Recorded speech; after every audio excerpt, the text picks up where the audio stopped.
No, I don't know about you, but I don't consider myself a furry. I know, huge surprise. How is this computer science student not a furry? But I'm one of the few exceptions to the rule. So when my little brother told me about this furry anime back in 2021, I told him to go perform fellatio on himself because I had better things to do. But what if I told you that you were a walrus and everyone around you was an animal as well? No, not that kind of animal detective. Calm down, the Disco Elysium video is coming soon, but later. Not right now, they're literally animals. What if I told you that the best murder mystery from 2021, wake up, is 2025? Shut up, Timmy. We'll let you out of your basement. Back in you go. As I was saying before I was rudely interrupted, the best murder mystery from 2021 isn't really a murder mystery. It's a story about K-pop stars, which isn't really a story about K-pop stars, which is a furry anime, which isn't really a furry anime. So what is Odd Taxi about then? And as much as I hate how overused this word is now, but it's warranted here, it's about trauma. How it affects people's lives and how a single decision that your drunk mother made on a very bad day can dictate how every day for the rest of your life goes. How family pressure can make you do things you've never considered doing by yourself. And then at the end, it's about self-discovery. But I am getting ahead of myself. First, let's talk about me because clearly I'm very important.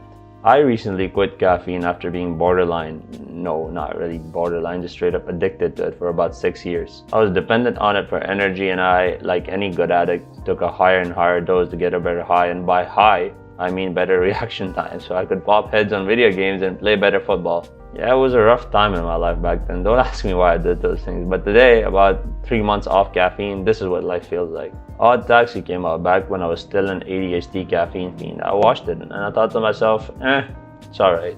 Now, about 4 years later, I'll watch it again and I absolutely love this shit. Point is, taste changes. Tastes are dictated by times and circumstances, and so are your actions, but they don't have to remain a still constant. You can decide to lead your life someplace better than where your trauma is railroading you towards. When I quit caffeine, although it may seem like a small thing, I genuinely think I made such a decision. The life paths diverged right then and there. And that is what Odd Taxi is all about, that despite circumstances and trauma, you can choose what kind of animal you want to be. Not at the start though, because we're introduced to the walrus Odakawa. Odakawa is a 41-year-old taxi driving walrus in Tokyo, and from the start you can tell he's what the kids called an old head.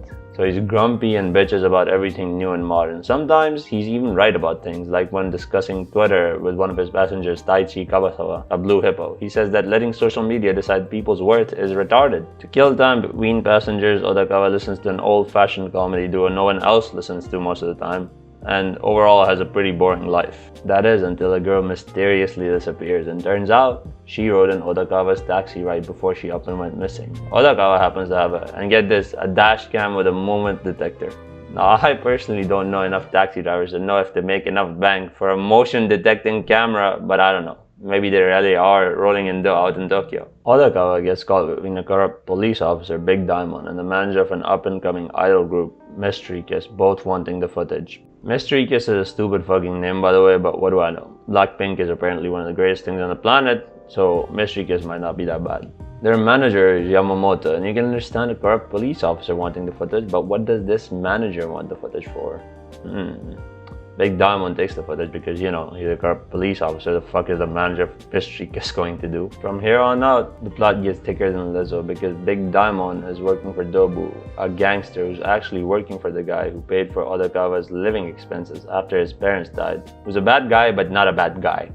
Oh yeah, by the way, Odakawa's parents died. Should have mentioned that. The mother having a bad day was Odakawa's mother because apparently his father was a cheating whore and she was drinking herself to death because of it. Then one day she decided enough was enough, put her son and her passed out drunk husband in the car with her and drove it off a wharf into the sea. I can't imagine she herself was sober though, because her and her husband is one thing, but to kill your own child is something I like to imagine no one in their right mind should be capable of. Odakawa survived naturally, given that he's a walrus. His mother clearly didn't think this one through. Wait a second, you might say. If he's a walrus, then doesn't that mean that his mother and father were also walruses? How'd they drown? Because walruses can drown, you ignorant cunt. It's called misleading the audience. Dobu's boss has another guy working for him, a lot more evil and a lot more snarky, Yarno the porcupine. On a side note, almost all of the gangsters in this anime are dark-skinned. Dobu is literally an orangutan, the other speaks exclusively in hip-hop lyrics. Now, I'm not saying anything, I'm just asking. What did the author mean by this? Anyway, turns out Dobu wants Yano to go after this guy who won 1 billion yen in the lottery and was stupid enough to post about it on social media. Almost an ad saying, "Hey guys, I'm the fat cow, come milk me, please." Dobu's plan is to give Yano 100 million in real bills and then the rest in fake bills, using his contacts at the bank.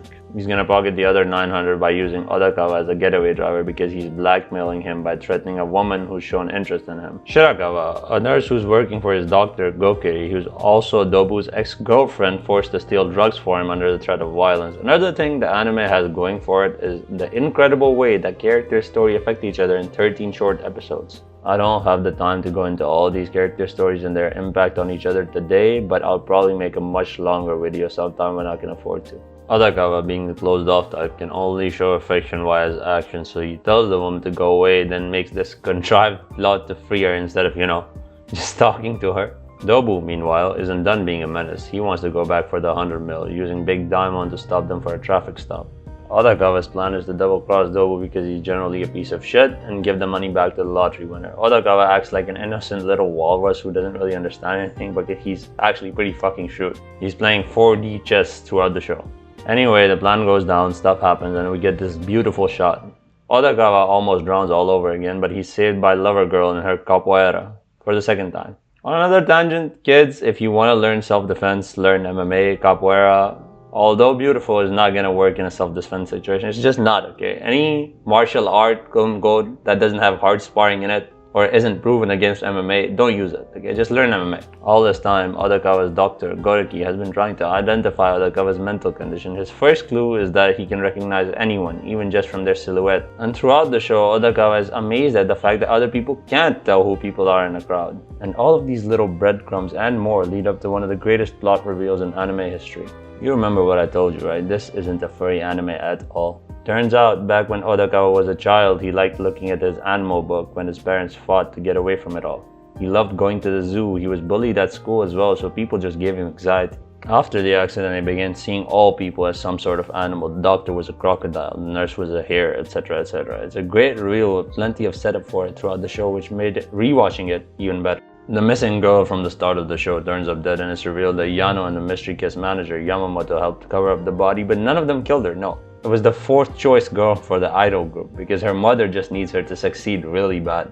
At the end of the final episode, she gets into Odakawa's taxi, presumably to tie up loose ends. And the ending is left up to interpretation, but Odakawa most likely has a plan given that he knows that she was the girl who took the ride to the building the girl was murdered in. We don't need to worry about him, he'll probably get her ass, alright? Thank you for watching, and I will see you guys very soon. Ciao! Post-script guy here, I am still sick for those that care. I will be unsick very soon. Great news. Alright, now goodbye.